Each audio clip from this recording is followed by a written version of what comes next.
नमस्कार मित्रांनो, लक्ष्मीच्या पावलांनी या मालिकेच्या आजच्या भागामध्ये आपण बघणार आहे की कला आणि अद्वैत दोघंही काउन्सिलरकडे गेलेले असतात. काउन्सिलर कोणता? तो दीपक वाशीकर. ठीक आहे. तर ते दोघंही आता त्याला मिळून सांगत असतात की आम्हाला थोडा वेळ हवाय आणि पुढच्या टास्कसाठी आम्हाला थोडासा वेळ हवाय आणि एक काम आहे आम्हाला. तेव्हा आता हे सगळं बोलताना जेव्हा कला आणि अद्वैतचा आवाज दोघांचा सेम सिंक मध्ये निघतो, तेव्हा तो काउन्सिलर जागचा उठतो. तो म्हणतो, वाह वाह वाह वाह. तो लगेच त्या दोघांच्या मागे येतो आणि उभा राहतो. बघितलात का कशी जादू येते? म्हणजे तुम्ही दोघांनी जोडीने एकत्र बोलायचं जरी ठरवलं ना, तरी तुमची मनं इतकी जुळतात की शब्द सुद्धा तुमचे जोडीने बाहेर येतात. अरे यालाच तर खरी खरी मैफिल म्हणतात. हेच असं सगळं तो काउन्सिलर आता त्या दोघांना सांगत असतो. तेव्हा कला आता त्याला म्हणते की सर सर थांबा, आम्ही दोघंही एकाच प्रॉब्लेम मधून जातोय ना सध्या, म्हणून कदाचित आमचा आवाजही सेम निघतोय, आम्ही सेम विचार करतोय.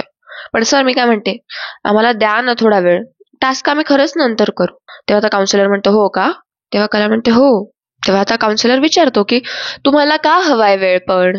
तेव्हा आता अद्वैत म्हणतो की सर काय ना की सध्या आम्ही एका गोष्टीचा शोध घेतोय, या टास्कवर फोकस नाही करता येणार त्यामुळे. तेव्हा तो काउन्सिलर म्हणतो की वाह क्या बात आहे, झालं माझं काम झालंय. तेव्हा अद्वैत म्हणतो काय झालं? तेव्हा तो काउन्सिलर आता म्हणतो मी तुम्हाला टास्कच तसा देतो ज्याने तुमचा शोधही पूर्ण होईल आणि माझा टास्क पण. तेव्हा आता हे दोघंही सोबत पुन्हा सिंक मध्ये म्हणजे असं म्हणतात कला आणि अद्वैत. तेव्हा कला म्हणते सर म्हणजे नेमकं काय आहे?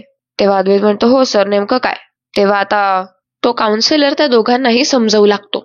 म्हणजे आता हे बघा, आता ह्या काम करत असतील, ठीक आहे, तर तुम्ही त्यांना जाऊन मदत करायची. आणि समजा जर हे एखादं म्हणजे अद्वैतला, आता तो कलाला सांगत असतो की अद्वैत हे काही काम करत असतील तर तुम्ही त्यांना मदत करा.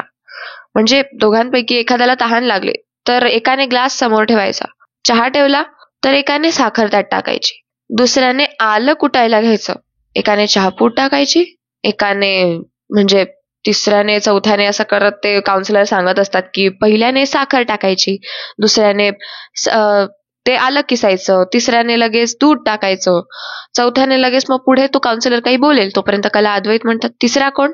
आणि अद्वैत लगेच म्हणतो आणि हो चौथा पण कोण आहे?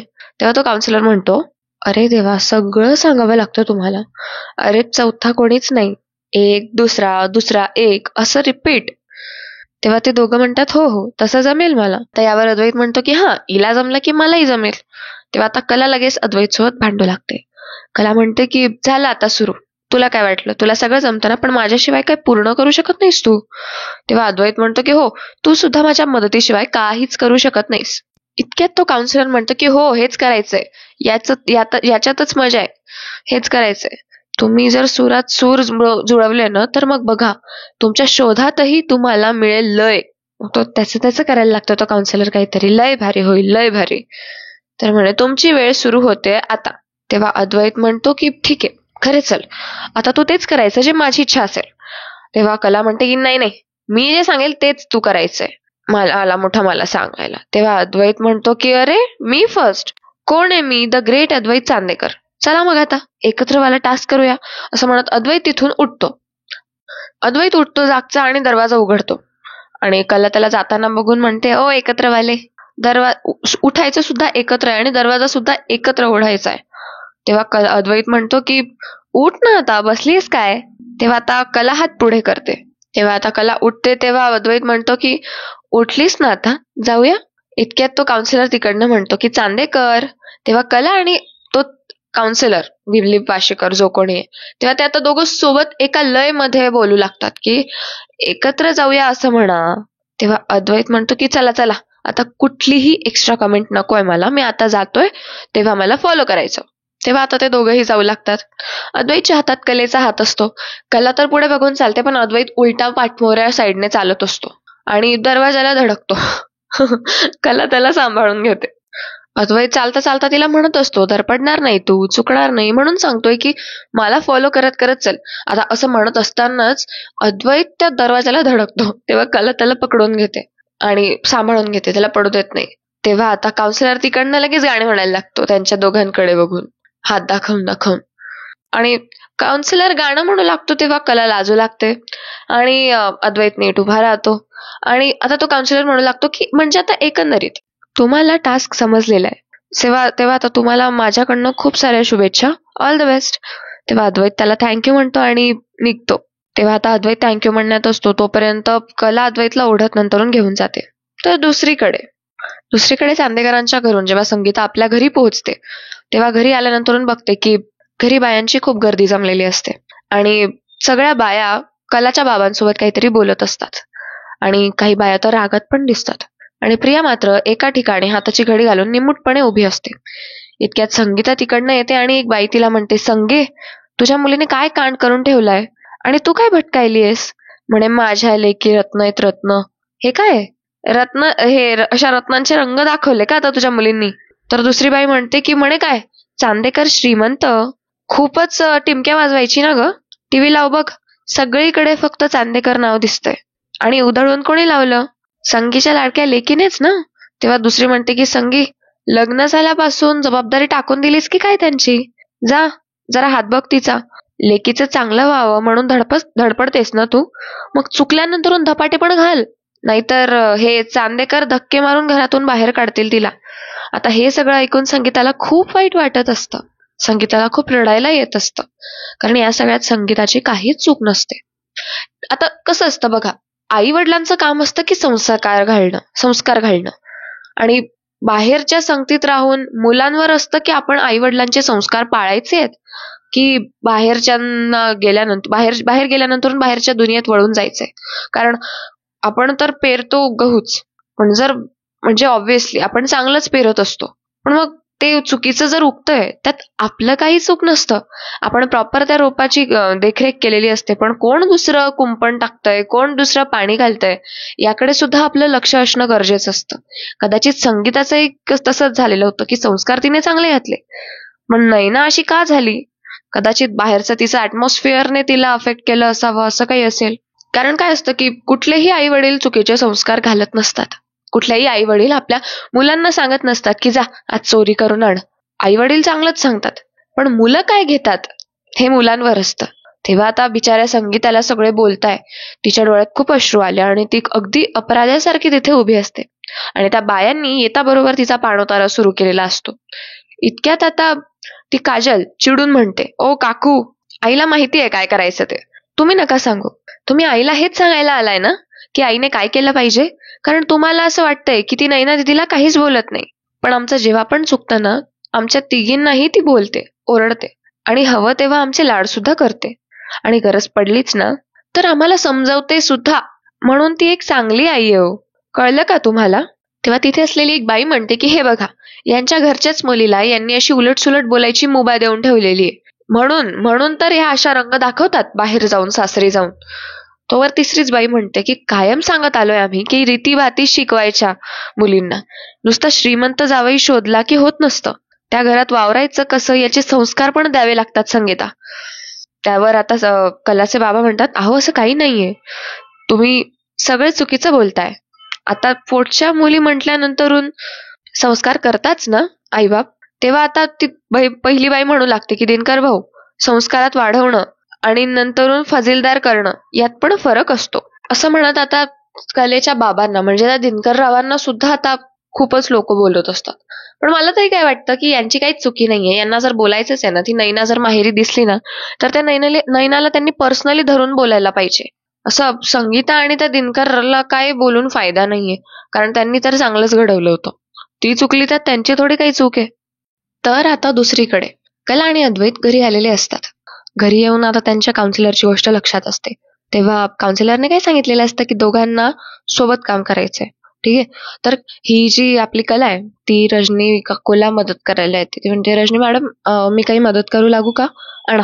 इतक्यात अद्वैत पण तिच्या पाठोपाठ येतो आणि रजनीला म्हणू लागतो, चल काकू, काय मदत करायची आहे मला पण सांग. यावर रजनी म्हणते, अरे बापरे, आज हा आहे का मदतीला कला? तेव्हा अद्वैत म्हणतो, असं काय करतेस काकी, मी करतो ना मदत तुला नेहमी. तेव्हा रजनी म्हणते, नाही करतोस तू, त्याबद्दल काही वाद नाही, पण तू तिच्या, असं तुम्ही एकमेकांना मिळून काम करा ना. मदतीला आहात तुम्ही दोघं एकमेकांच्या, तर तुम्ही दोघं मिळून काम करा. तेव्हा अद्वैत म्हणतो, नाही तसं नाही काकी. तेव्हा रजनी म्हणते की नाही, अरे पण मी असं कुठे म्हंटल, करा की तुम्ही दोघं. तेव्हा अद्वैत म्हणतो, हा मला येतं सगळं. तेव्हा आता रजनी काकी म्हणते की चला तेव्हा आता मग दुधीची भाजी करूयात का? तेव्हा अद्वैत म्हणतो, हा करतो ना मग, खीर किंवा बासुंदी करतो. आता यावर रजनी हसते आणि म्हणते की अरे, मी दुधीची भाजी म्हंटल. असं म्हणत हसत रजनी तिथून जावं लागते आणि जाताना कलेला सांगते की सांभाळ बाई तुझ्या नवऱ्याला. यावर अद्वैत म्हणतो काय झालं? तेव्हा आता कला म्हणते की अरे चांदेकर, दुधाची नाही दुधीची भाजी करायला सांगितली. तेव्हा आता अद्वैत म्हणतो की अगं मी तेच म्हंटल ना, मग दूध आणि दुधी मिक्स करून त्याचा असा हलवा बनवूयात. तेव्हा कला म्हणते की नको, त्यात वेळ जाईल, खूप भाजी लवकर होईल. तेव्हा अद्वैत म्हणतो की ठीक आहे, पटकन होतं तर हे करूयात.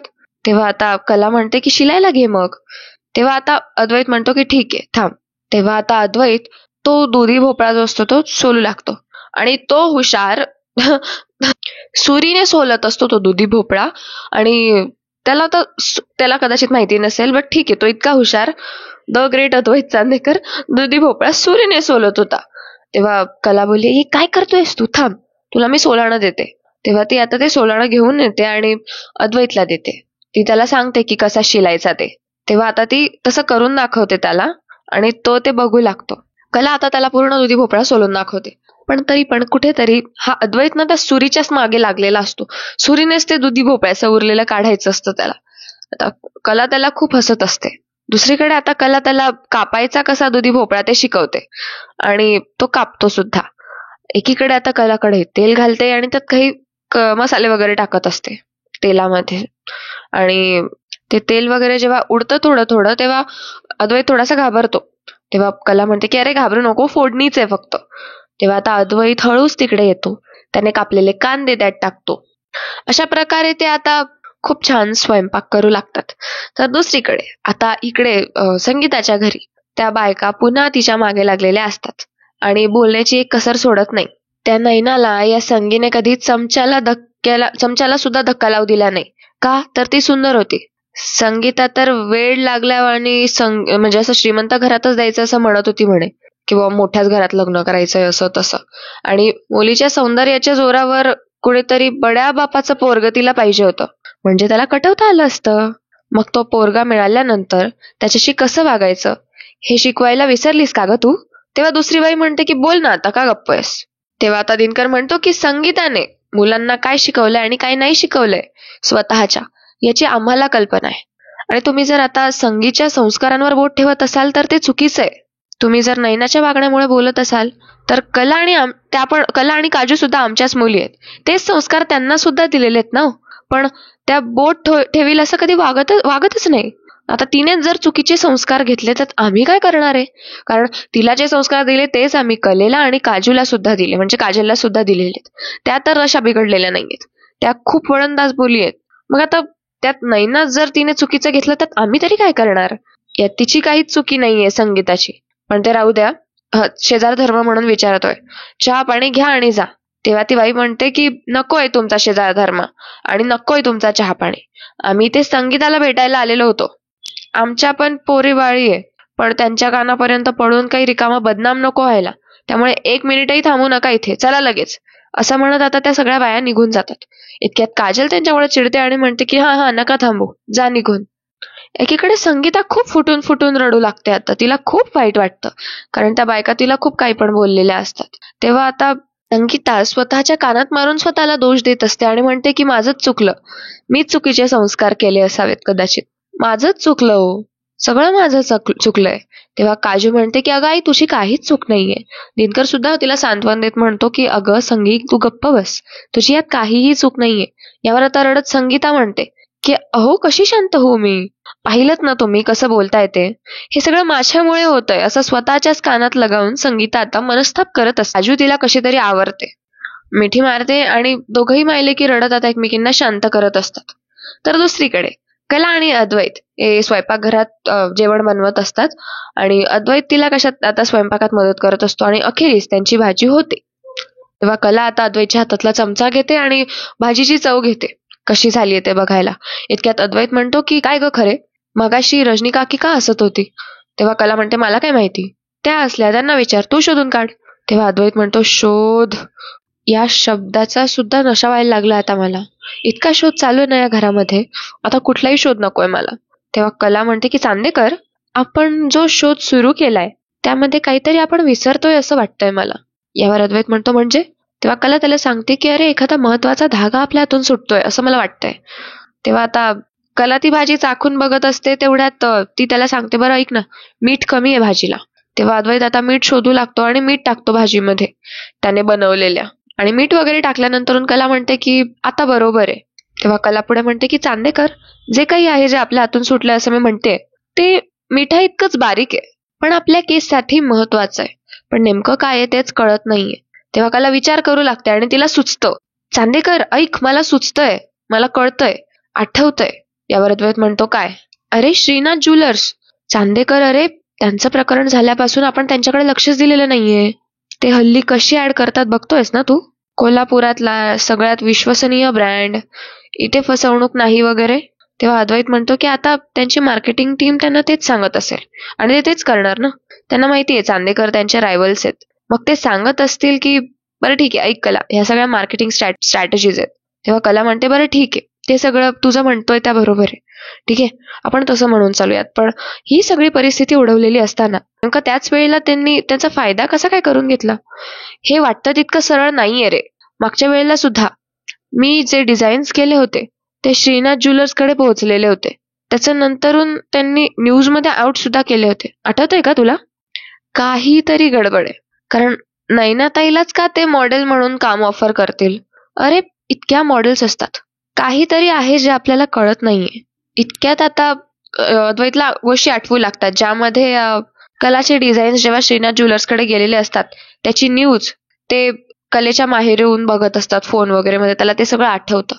तेव्हा आता अद्वैत म्हणतो याचा सगळ्याचा अर्थ की आपण खरंच श्रीनाथ ज्वेलर्सवर फोकस करावा लागणार आहे आता आपल्याला, म्हणजे सगळ्या गोष्टींचं केंद्र तेच आहे. तेव्हा कला म्हणते हो ठरलं, तर मग आता आपलं एकच लक्ष आहे श्रीनाथ ज्वेलर्स.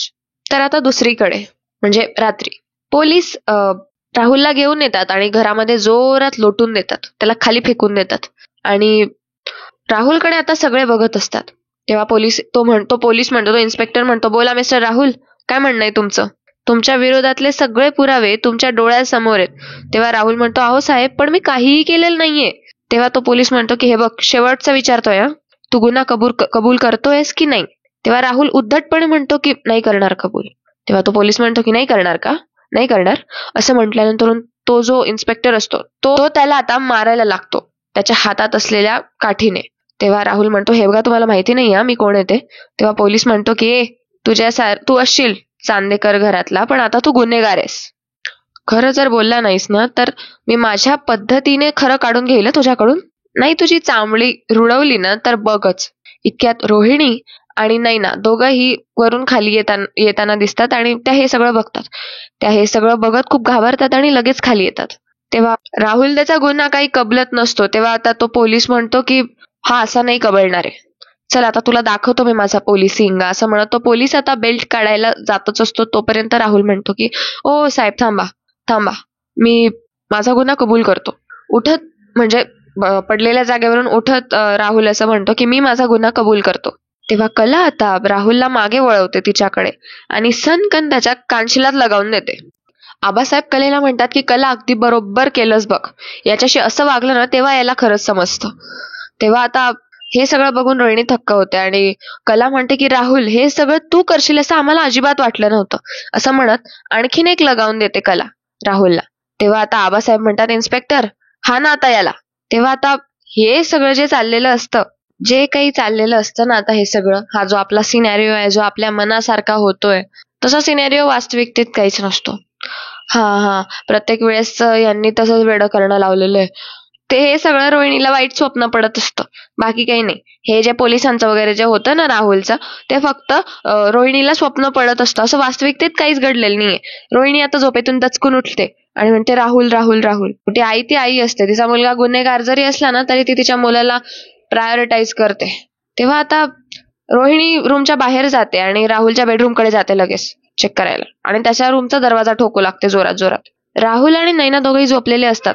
तो दरवाजाचा आवाज ऐकत नैना म्हणते राहुल बघ ना दरवाजा वाजतोय तेवढं बघ ना प्लीज. तेव्हा आता राहुल म्हणतो की नाही यार तू बघ ना प्लीज, मी नाही बघत. दोघेही झोपेत असतात आणि झोपेत एकमेकांवर कामं लोटत असतात, दोघेही कामचुकार कुठले. आणि इकडनं विचारी रोहिणी दरवाजा ठोकते, कारण ती घाबरून झोपेतून उठलेली आहे, तिला वाईट स्वप्न पडलं म्हणून. नाही ना, त्याला पुन्हा सांगू लागते की नाही ना, मी झोपलीये, प्लीज बघ ना कोण आलंय ते. तेव्हा आता राहुल म्हणतो की प्लीज बघ ना ग तूच. तेव्हा नैना म्हणते की अरे किती जोरात वाजवताय, दरवाजा वाजवताय की तोडतायत काय माहिती, तू बघ ना प्लीज, मला नाही जायचं, तू बघ. असं ऐकून आता लगेच राहुल उठतो आणि दरवाजा उघडतो. तेव्हा रोहिणी म्हणते चल इकडे, मला तुझ्याशी महत्वाचं बोलायचंय. असं म्हणत हात धरून रोहिणी बाजूला घेऊन जाते राहुलला आणि म्हणते की हे बघ राहुल, मला तुझ्याशी महत्वाचं बोलायचंय. हे बघ, मला प्रचंड भीती वाटते. हे प्रकरण जितकं साधं दिसते तितकं साधं नाहीच आहे. आता माझ्या स्वप्नात सुद्धा येतंय. तुला माहितीये का, ती ती ती कला काही गप्प बसणार नाहीये. या सगळ्याच्या मुळाशी जाणारच आहे आणि एकदा शोधलं ना तरच ती शांत बसेल. मी काय म्हणते, तू प्लीज अलर्ट राहा ना. तेव्हा राहुल अगदी झोपेत असतो आणि म्हणतो अगं मम्मा, तू काय बोलतेस, वाजलेत बघ किती. अगं हे सगळं बोलायची ही वेळ आहे का, तू जाऊन झोप आणि मी पण जाऊन झोपतो. तेव्हा रोहिणी म्हणते तू तू तू प्रॉमिस कर मला की तू एकदम अलर्ट राहशील.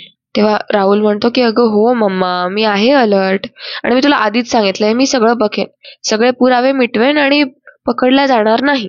अगं हे बघ, आता मला झोपू दे. काय ना, झोप पूर्ण झाली ना की मी छान विचार करू शकतो, विचार करता येतात. तेव्हा मी पण जाऊन झोपतो आणि आता तू पण जाऊन झोप, ठीक आहे, गुड नाईट. असं म्हणत राहुल तिथून निघून जातो आणि रोहिणी मात्र चिडचिड करत असते. इथे याच्यामुळे माझी झोप उडाली आणि याला झोपायचंय, मूर्ख.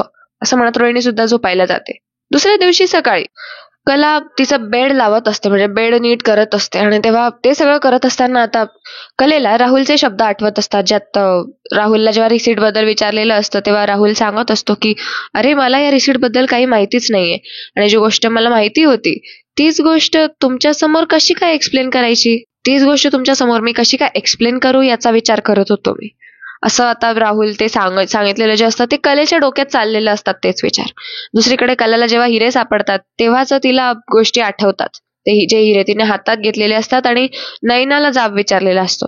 तेव्हा आता कला सगळे विचार सोडून म्हणू लागते की पास झाला आता, आता फक्त श्रीनाथ ज्वेलर्सवर फोकस करायचंय, एकच आता फक्त. हा पण काहीतरी करायला तर हवंच आहे.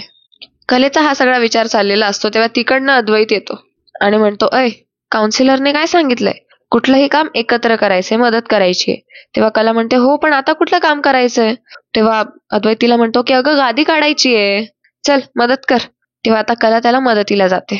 सॉरी, हा सगळा सिनेरिओ रात्रीचाच आहे अजून, म्हणजे किती टाइमपास करतात हे लोक बघा. हा सगळा सिनेरिओ रात्रीचा आहे, सकाळचा नाहीये. तर आता अद्वैतला कला गादी टाकायला मदत करते, छानपैकी त्याच्यावर बेडशीट लावत असते आणि अद्वैत हे सगळं करताना कलेला विचारतो की काय ग खरे, नैनाचा विचार करतेस का. तेव्हा आता कला म्हणते की हो, नैनाचाच नाही फक्त, पण श्रीनाथ ज्वेलर्सचा सुद्धा विचार करते आणि त्याच्यासाठी आपल्या हाती काहीतरी ठोस पुरावा लागायला हवा. तेव्हा आता कला बेडशीट टाकायला घेईल तेव्हा अद्वैत म्हणतो की ए नको, चादर नको घेऊस. तेव्हा कला म्हणते की तू असाच झोपणार आहेस, असाच, म्हणजे बेडशीट वगैरे चादर वगैरे न टाकता. नाही नाही, मी तुला काही तसं झोपू देणार नाहीये. यावर अद्वैत म्हणतो मला नाही फरक पडत ना, पण तुझं काय जातंय. तेव्हा कला म्हणते अरे पण मला पडतो ना फरक, किती कसा राहतोयस रे तू, मला नाही सहन होत हे असं, दे बरं ती बेडशीट. तेव्हा आता अद्वैत म्हणतो कशासाठी. तेव्हा कला म्हणते चादर घालून झोप, मला असह्य होतं ते. तेव्हा चादर अद्वैतच्या हातातली चादर कला हिसकवते, म्हणजे ते बेडशीट हिसकवते आणि बेडशीट टाकू लागते आणि अद्वैत तिथून उठून जातो. तेव्हा कला म्हणते अरे बसतोयस काय, धर ना तिकडून दुसरं टोक, लाव ना तर बेडशीट तिकडून. तेव्हा आता अद्वैत म्हणतो अगं तूच तर म्हटली मी टाकते बेडशीट, मी झोपू देणार नाही, मला ती चादर टाकून झोपायचं नाहीये. तेव्हा कला म्हणते तुला माहितीये मी तुला झोपू देणार नाही आणि जर तू चादर घालून झोपला नाही तर मला झोप लागणार नाही, त्यामुळे मी चादर तर घालणार आहे आणि बसू नकोस तिथे, उठ आणि मला मदत करायला ये. तेव्हा आता अद्वैत जागचा उठतो आणि कलेला बेडशीट लावू लागतो. ते दोघंही मिळून बेडशीट लावतात. तेव्हा आता अद्वैत खूप लहान मुलासारखा चिडून बसलेला असतो आणि कला म्हणते ठीक आहे, ही पण बाजू मीच आत व्यवस्थित करते, तू बस तिथे, मलाच झोपायचंय ना इथे जसं. तेव्हा आता कला त्या दोघांनी जे बेडशीट टाकलेलं असतं त्या अद्वैतची साईड खोचायची आतमध्ये राहिलेली असते, ती पण स्वतःच खोचते. तेव्हा कला एवढ्या मेहनतीने बेडशीट लावत असते आणि हा चांदेकर काय करतो, तिने लावलेला बेडशीट लगेच काढून काढून टाकतो. तेव्हा कला चिडते आणि त्याला जवळ असलेली उशी मारून फेकते. तेव्हा म्हणते चांदेकर तू बावळट आहेस का. तेव्हा अद्वैत म्हणतो अगं तू काय आता मला मारायला टेकली आहेस का. तेव्हा कला म्हणते जाऊ दे. तेव्हा कला परत एकदा ते बेडशीट नीट लावू लागते आणि सगळ्यात शेवटी ते बेडशीट नीट लावून झाल्यानंतरून सगळ्या बाजू चेक करून घेते. तेव्हा आता अद्वैत म्हणतो की यावर कोण झोपतं? इतकी परफेक्ट गादी कोणी टाकतं का, कोणी लावतं का? किती इस्त्री केलेल्या बेडशीट सारखं झोपतो, बेडशीट सारखं वाटतंय ते, म्हणजे इस्त्री केलेल्या बेडशीटवर झोपतोय असं वाटतंय मला. तेव्हा कला म्हणते, हे बघ, असू दे, चालतं, घालून दिलंय मी तुला आता बेडशीट, झोप ना मग आता. तेवढंच करायचंय तुला, फार काही करायचं नाहीये. हे बघ, तू आता मस्त गादीवर झोपू शकतोस किंवा फक्त गादीवर झोपू शकतो विदाऊट चादरचा. तेव्हा मला नाही चालणार ते, कारण मला झोप नाही लागणार. तेव्हा तू असंच झोपणार आहेस. तेव्हा अद्वैत म्हणतो, ठीक आहे, मला काय, कसंही झोपायचंच आहे, मी झोपतो आता. तेव्हा कला तिथून येते आणि तिच्या बेडवर येऊन झोपू लागते पाणी पिऊन. इतक्यात अद्वैत डायरेक्ट झोपतो. तेव्हा अद्वैत आता त्या गादीवर झोपतो खाली टाकलेल्या, आणि ती गादी लगेच बिघडवून टाकतो. कला इकडे येऊन पाणी पिऊ लागते, तोपर्यंत बघतेच की अद्वैतने अख्खा बेडशीट खराब करून ठेवलेलं असतं. तेव्हा कला आता जोरात ओरडते, अरे चांदेकर, तू हे काय केलंस? तेव्हा किती वेळ लावून मी किती मेहनतीने ते बेडशीट लावलेलं होतं त्या गादीला. तेव्हा चांदेकर काय म्हणतो, 15 मिनिट. ती म्हणते, काय? म्हणजे हो, 15 मिनिटं लावली होतीस तू, आणि बघ. तेव्हा आता कला म्हणते, बघ मग तूच आता, हे 5 मिनिटाच्या कामासाठी माझी 15 मिनिटं वाया गेली तुझ्यामुळे. तेव्हा अद्वैत म्हणतो, नाही, तुझ्यामुळे. तेव्हा कला म्हणते, नाही नाही, हे सगळं तुझ्यामुळे झालंय. तेव्हा अद्वैत म्हणतो की ठीक आहे, आता वाद नको घालायला, ऑलरेडी एवढ्या सगळ्या गोष्टींमुळे खूप वेळ गेलेला आहे. आणि शेवटी आता आपण या कन्क्लुजनला येऊ शकतो की जे एकत्र करण्याचं आहे ना सगळं, त्याच्यामध्ये खूप वेळ जातोय. म्हणजे एक चादर लावायला जर 15 मिनिटं लागत असतील आणि टाइम वेस्ट होत असेल, तर काय उपयोग आहे या सगळ्याचा? तेव्हा कला खूप चिडते आणि म्हणते की कसला विचार करायला हवा आपण आता, आणि कसला विचार म्हणजे कसला विचार करतोय, किती वेळ वाया घालवतोय. तुला कळतंय का अद्वैत, म्हणजे तुला कळतंय का चांदेकर, असं ती त्याला म्हणत असते. दुसरीकडे ती वर बेडवर येऊन बसते आणि ती म्हणते की चांदेकर, काय करता येईल रे आता श्रीनाथ ज्वेलर्सच्या बाबतीत? तेव्हा अद्वैत म्हणतो, अरे बापरे, माझं तर डोकंच आउट झालंय, काय करायचं हा विचार मी पण करतोय. एक काम करू का, त्या गौरवला कॉल करतो मी आता. तेव्हा कला म्हणते, कोण गौरव?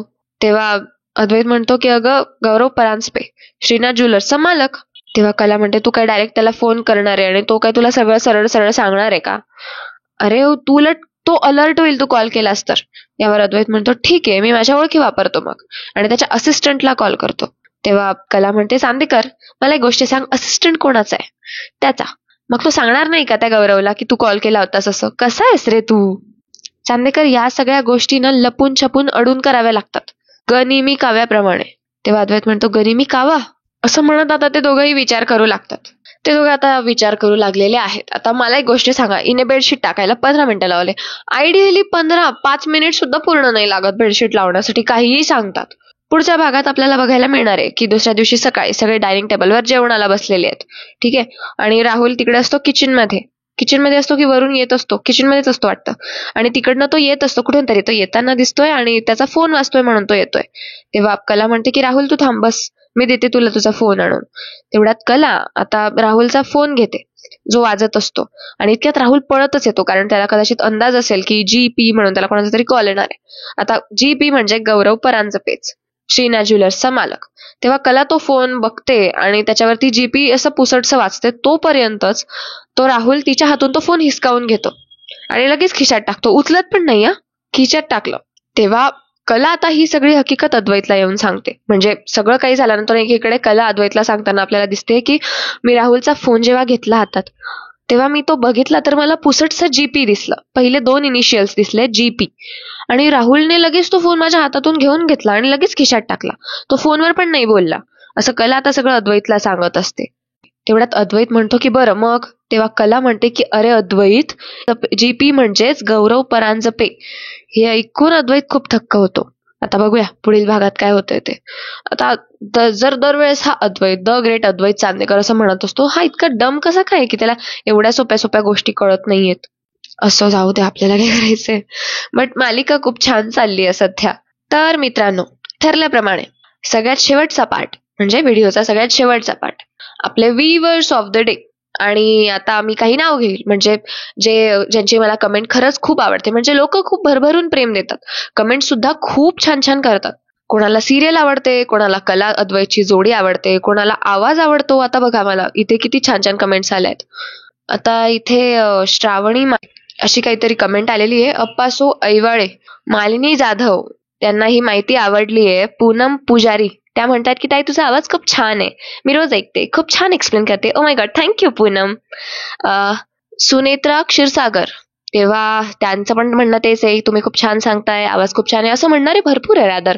शिवाजी गावडे, विकास भिंगारदिवे, मंजू गायकवाड, त्यानंतरून सुनेत्रा क्षीरसागर पुन्हा एकदा, शैला कांबळे, आनंद केसवानी. ओ माय गॉड, आज परत एकदा आनंद केसवानी यांची एक मोठीशी कमेंट आलेली आहे आणि मला आवडेल ती वाचून दाखवायला. त्यांचं असं म्हणणं आहे की कालच्या व्हिडिओमध्ये त्यांची म्हणजे कमेंट होती, परवाच्या व्हिडिओला त्यांची कमेंट होती, सो मी कालच्या व्हिडिओमध्ये त्यांचं नाव अनाऊन्स केलं होतं नेहमीप्रमाणे. तर त्यांनी खूप छान मला इथे कमेंटमध्ये सांगितलं की मला एक्सपेक्ट नव्हतं की तुम्ही कमेंटमध्ये नाव घ्याल, बट नाही, आनंद केसवानी सर जे आहेत, जे कोणी आहेत, त्यांच्या कमेंट्स खूप छान छान असतात आणि ते खूप छान अप्रिसिएट करतात. आणि त्यानंतरून मेघा बोंढे, त्यानंतरून मंगला ठावी, यांना सुद्धा आवाजाचं छान वाटतंय. आणि चंदा कदम यांची तर रोज कमेंट असते. दीपक रेळकर, त्यानंतरून अरुणा सुतार, विलास शेंडकर, दीपक रेलकर, पुन्हा एकदा सीमा मोरे, रुपाली उभे, छाया पाटील, वैभव कुष्टे, वंदना जगताप, लक्ष्मी बनसोडे, आदित्य बागे, विमल भक्ते, जितेंद्र जाधव. खूप छान छान कमेंट्स केल्या आहेत आज सगळ्यांनी आणि thank you so much for your support आणि खूप सारं प्रेम असंच कायम राहू द्या. धन्यवाद आणि भेटूया पुढच्या व्हिडिओमध्ये नक्कीच.